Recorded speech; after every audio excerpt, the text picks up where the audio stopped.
दिनों के दौरे पर हैं और ये कुछ देर पहले की तस्वीर जब गार्ड ऑफ ऑनर दिया गया प्रधानमंत्री नरेंद्र मोदी को और विमान से उतरने की ये तस्वीर आपके सामने है। हाथ जोड़कर सभी का अभिवादन स्वीकार किया और काफी ज्यादा गर्मजोशी पीएम मोदी की ओर से भी दिखाई गई है इस दौरे को लेकर, क्योंकि यहां से यानी कि हिंदुस्तान से रवाना होने के पहले उन्होंने ट्वीट किया और इस बात का जिक्र किया कि हम इस रिश्ते को एक नई ऊंचाई पर लेकर जाएंगे।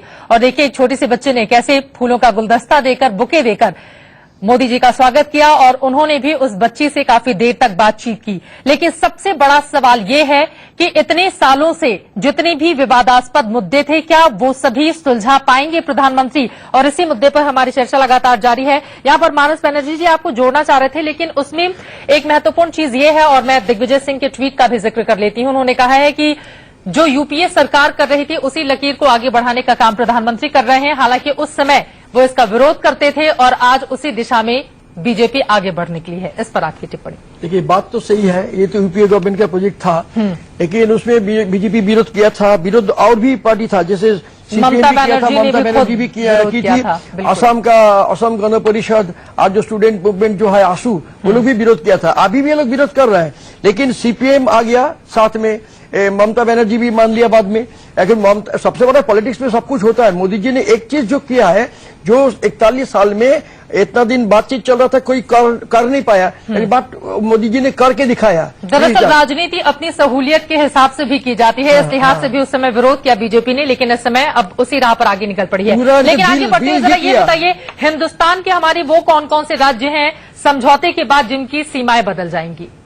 मानस जी, आपसे ये सवाल है कि कौन कौन से हिंदुस्तान के हमारे वो राज्य हैं जब सीमा समझौता होगा उसके बाद उनकी सीमाओं में परिवर्तन होगा? 5 राज्य जो है, सबसे ज्यादा बाउंड्री है, सीमा है पश्चिम बंगाल के साथ जी। उसका बाद ये असम का, 3 नंबर में है त्रिपुरा, उसके बाद मेघालय और मिजोरम है।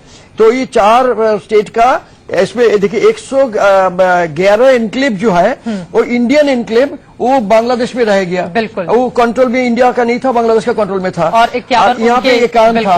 अच्छा, अभी क्या हुआ, ये जो है उनका सबसे बड़ा दुखद बात था, ये जो 111 जो एनक्लेव वहां पे है, यहाँ पे जो 51 है, इनका कोई सिटीजनशिप नहीं था, इनका कोई सुविधा नहीं मिल रहा था। अभी इनको जो फाइनल जो एग्रीमेंट जो अभी तो हो गया, वहां पे इसको रेटिफाई करने के लिए, मंजूर करने के लिए जाएंगे, अभी मंजूर हो जाएगा। इसमेमें 111 जो है ये बांग्लादेश के पास चला जाएगा, हमारे पास आ गया 51। एक सबसे बड़ा चार्ज यानी कि 162 जो छोटे छोटे अलग अलग हम कह ले कस्बे हैं या इलाके, बिल्कुल एनक्लेव, उनको लेकर समझौता हो जाएगा। लेकिन एनके सिंह जी, महत्वपूर्ण बात यह भी है, अगर इन 162 इलाके के लोगों की हम बात करें तो उनका भी अपना अलग अलग दर्द है। कुछ तो जो हिंदुस्तान के अंदर रहते हैं उनका कहना है कि हम यहाँ पर 15 अगस्त 26 जनवरी मनाते हैं, खुद को हिंदुस्तान का नागरिक हम मानते हैं, लेकिन हमें वो सहूलियतें, वो सुविधाएं नहीं दी जाती हैं। तो क्या माना जाए कि नरेंद्र मोदी के इस दौरे के बाद, इस समझौते के बाद स्थिति अब काफी बेहतर हो जाएगी उन लोगों के लिए? बिल्कुल हो जाएगी। क्लियर कट बाउंड्री डिमार्केटेड है। हाँ। और डिमार्केटेड चुकी है, तो अब वो जहां रहेंगे वहां की गवर्नमेंट देखेगी कि कैसे करते हैं। लेकिन अभी जो दिग्विजय सिंह जी कह रहे थे, कुछ कहना ऐसा हुआ कि देखिए साहब, हम भी विकास 65 साल से कर रहे थे, मोदी जी भी कर रहे हैं, ये हमारा ही एजेंडा लेके चल रहे हैं। कुछ बड़ा भोंडा सा लग रहा है इस तरह फॉरेन पॉलिसी मतलब ये कोई कहने की बात है। अच्छा, मान लीजिए कि उस समय जबरदस्त विरोध था आपका, आज वही सीपीएम, वही ममता बनर्जी नहीं विरोध कर रही, तो ये कितना बड़ा सक्सेस है नरेंद्र मोदी का कि सारे जो अपोजिट फोर्सेस थे वो यूनाइट हो गए हैं एक कॉमन कॉज के लिए। तो या तो आप कॉज नहीं बता पा रहे थे, या अगर आज कॉज वही है, आइडेंटिकल है कॉज, तो फेलियर तो आपका हुआ ना। तो ये मुझे लगता है कांग्रेस को अब इस माइंडसेट से निकलना पड़ेगा कि हर चीज में कह दे कि नहीं तो हम ही ने किया था, अब आप ले रहे हैं। तब तो आप कितने मतलब गैर जिम्मेदार और मूर्ख थे कि आप अच्छी अच्छी चीजें कर रहे थे तो भी जनता को नहीं पता लग रहा था। तो ये तो गलती है ही है। चलिए एक बार ये तस्वीरें हम दिखा देते हैं। ये तस्वीर शहीद मेमोरियल की है, जहां पर अभी अब से कुछ ही देर के बाद पहुंचने वाले हैं प्रधानमंत्री मोदी। आपको बता दें कि 1971 के शहीदों को यहां पर पहुंचकर वो श्रद्धांजलि देंगे और वहां पर सुरक्षा के बेहद पुख्ता इंतजाम किए गए हैं। यहां पर किस तरह का कार्यक्रम है प्रधानमंत्री नरेंद्र मोदी का, इसकी जानकारी दे रहे हैं बांग्लादेश में मौजूद हमारे संवाददाता विनोद लांबा। सुनिए।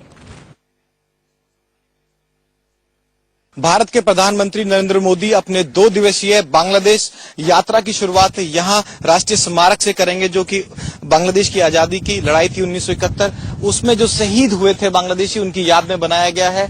आप देख सकते हैं इस तरह की पूरी तैयारियां की गई है। जातीय क्षत्रिय शोधे कहा जाता है इसे, और गार्ड ऑफ ऑनर दिया जाएगा, और वो तमाम तैयारियां चल रही हैं। और इसके अलावा 1 मिनट का मौन रखा जाएगा। मैं अपने कैमरा पर्सन रोहित से कहूंगा कि मेरे साथ आएं और दिखाएं किस तरह से नरेंद्र मोदी यहां एक सम्मान के तौर पर इस तरह से ये जो शहीद हैं उनके स्मारक पे ये चढ़ाएंगे, और इस तरह से अपनी एक रिस्पेक्ट पे करेंगे जो बांग्लादेश की आजादी की लड़ाई में यहाँ तमाम जो बांग्लादेशी जो लोग एक तरह से शहीद हुए थे। और इसके बाद का जो पूरा प्रोग्राम है 11:30 बजे जो कि बांग्लादेश का टाइम है वहां पहुंचेंगे, लेकिन इसके बाद जो इंडियन टाइम की बात की जाए तो 11 बजे ये शुरू होगा। और यहाँ आपको एक विजिटर बुक नजर आ रही होगी, कैमरा पर्सन रोहित दिखाएंगे। विजिटर बुक में साइन करेंगे अपने रिमार्क्स, उस तरह से लिखेंगे, गार्ड ऑफ ऑनर होगा, 1 मिनट का साइलेंट होगा, और वो विजिटर बुक जो आपको नजर आ रही है वहां नरेंद्र मोदी अपना संदेश देंगे, और एक रिस्पेक्ट के तौर पर, एक यादगार के तौर पर वो जगह जो आपको नजर आ रही है वहां एक पौधा लगाएंगे। और इस तरह से जो आधिकारिक घोषणाएं होनी है, चाहे सड़क मार्ग की बात की जाए या जो लैंड एक्विजिशन बिल था वो उसको लेकर जो करार होना है फाइनली, उन चीजों से अलावा जो इस यात्रा की शुरुआत है। बांग्लादेश से कैमरा पर्सन रोहित के साथ विनोद लांबा, इंडिया न्यूज। और इसके बाद प्रधानमंत्री नरेंद्र मोदी बंग बंधु मेमोरियल जाएंगे। इस पर भी हमारी नजर बनी रहेगी, क्योंकि कुछ ही देर में प्रधानमंत्री मोदी वहां पर पहुंचने वाले हैं, जहां पर वो शहीदों को श्रद्धांजलि देंगे। लेकिन बड़ा सवाल प्रदीप जी यही है, जिन 162 बस्तियों की अदला बदली की हम बात कर रहे थे, ये बात सच है कि पूर्व प्रधानमंत्री मनमोहन सिंह की ओर से इस दिशा में कदम आगे बढ़ाए गए थे, लेकिन उस समय विरोध को देखते हुए तमाम राज्यों के मुख्यमंत्रियों की ओर से जो किया गया उसकी वजह से यूपीए सरकार पीछे हट गई। तो अब दिग्विजय सिंह जिस तरह की बातें कह रहे हैं कि इसको आगे बढ़ाने का काम प्रधानमंत्री मोदी कह रहे हैं, इसको किस तरह से लिया जाए, क्या ये जाए? चित्रा जी देखिए, ये मामला केवल मनमोहन सिंह का नहीं, हाँ। ये 1974 से अधूरा एजेंडा है। बिल्कुल। उसके बाद तमाम पार्टियों की सरकारें आई। देखिए कौन, इंदिरा गांधी ने भी सवाल यह है कि कौन उसको कर पाता है। करना आप चाहते हैं ये अलग बात है, आप कर पाए वो अलग बात है। तो नरेंद्र मोदी आखिर मनमोहन सिंह ममता बनर्जी का साथ क्यों नहीं ले पाए, ये सवाल तो कांग्रेस को अपने नेताओं से पूछना चाहिए ना, कि आपकी एक सहयोगी थी, आपके लिए ज्यादा साथ लाना ज्यादा आसान था बजाय नरेंद्र मोदी के, लेकिन नरेंद्र मोदी ने वो करके दिखाया, तो उसका श्रेय तो उनको मिलेगा ही। जो अंतिम परिणति तक ले जाएगा किसी एग्रीमेंट को, किसी काम को, उसका श्रेय तो उसको मिलेगा ही। दूसरा, एनक्लेव्स की जो बात आप कर रही थी, उन एनक्लेव्स में रहने वालों को ये आजादी दी गई है कि वो चुने कि वो किस देश में रहना चाहते हैं। जो आबादी है उसकी अदला बदली भी हो सकती है। अगर जो बांग्लादेश में है वो चाहता है कि नहीं हम भारत में ही रहना चाहते हैं, भारतीय नागरिक बनेंगे, तो उसको भारत की नागरिकता मिल जाएगी।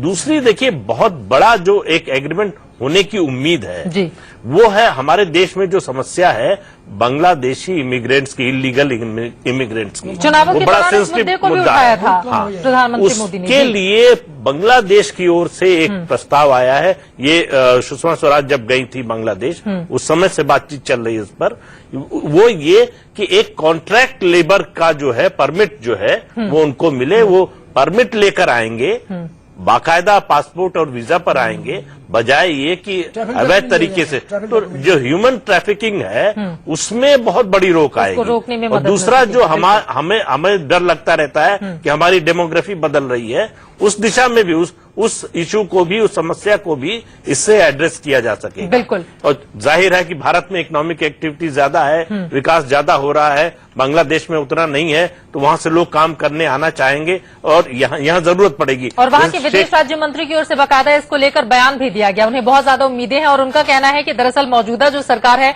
वो व्यापार को लेकर काफी ज्यादा गंभीर है, और इस लिहाज से भी ये काफी ज्यादा महत्वपूर्ण। फिलहाल ये तस्वीरें आपके सामने हैं जो कुछ देर पहले की हैं, लेकिन आपको बता दें कि अब से थोड़ी सारी कहानी को बयां करती है। और आपको बता दें कि कुछ ही देर के बाद, यानी कि थोड़ी ही देर के बाद प्रधानमंत्री नरेंद्र मोदी शहीद स्मारक पर एक पौधा लगाएंगे। इसके पहले राष्ट्रपति प्रणब मुखर्जी भी यहां पर पौधारोपण कर चुके हैं। देखिए विनोद लांबा की एक खास रिपोर्ट। नरेंद्र मोदी राष्ट्रीय स्मारक है जो बांग्लादेश में, वहां से अपनी यात्रा की शुरुआत कर रहे हैं और ये पौधारोपण है, यहां से ये पूरा शुरू होगा। ये सबसे पहले आके पौधा लाएंगे नरेंद्र मोदी जी यहाँ पे। ये कौन सा पेड़ लगा रहे हैं? ये उदय पद्म Magnolia ग्लैंडिफ्लोरा. It is a tree, flowering tree, creamy white flower, and it is 15 to 20 meter height. इसका क्या रिलेवेंस क्या होता है, इसकी क्या इंपॉर्टेंस होती है? What is the relevance of की पौधा लगा के क्या एक रिस्पेक्ट पे करना चाहते हैं या एक मेमोरेंडम छोड़ना चाहते हैं? पहचान छोड़ना चाहते हैं? This place is our memorandum of all president or prime minister and everything. They are हाँ, आप दिखाएं when हमें और भी। President Pranab Mukherjee also planted a yes, Bhutan Prime Minister Bhutan, and Cambodia, and there are Malaysian Prime Minister. Pranab Mukherjee ने भी लगाया था, एक बार वहां आप ले चले गए। ये एक सम्मान देने की जगह होती है कि एक पहचान की भाई हाँ हम करके जा रहे हैं। इसका मेन रिलेवेंस क्या होता है इसका? We remember his memory that he planted a sapling, and it is we are preserved that, and it is our respect from my heart, and it is शहीदों का सम्मान जो है, सम्मान पौधा लगा के यादगार बनाते हैं। Yes. Yeah, Pranab Mukherjee sir. Mango is already mango tree. तो 2013 में जो president of India Pranab Mukherjee साहब यहाँ आए थे, ये आम का पेड़ लगाए थे और इस पे अब ये पौधा बड़ा हो चुका है। और 2015 में इस तरह से नरेंद्र मोदी भी यहाँ शुरुआत में लगाएंगे या आखिर में लगाएंगे पौधा?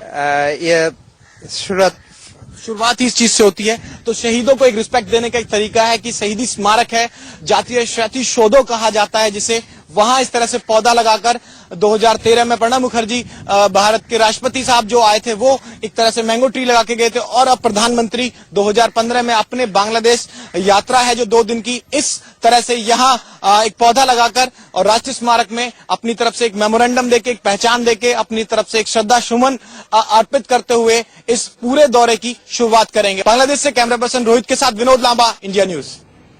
राष्ट्रीय शहीद मेमोरियल बस कुछ ही देर में प्रधानमंत्री नरेंद्र मोदी पहुंचने वाले हैं, वहां पर वो देंगे शहीदों को श्रद्धांजलि। लेकिन बड़ा सवाल, भारत और बांग्लादेश के बीच जो समझौते होने जा रहे हैं उससे हिंदुस्तान को क्या फायदा होगा, क्या नुकसान, इस पर चर्चा ब्रेक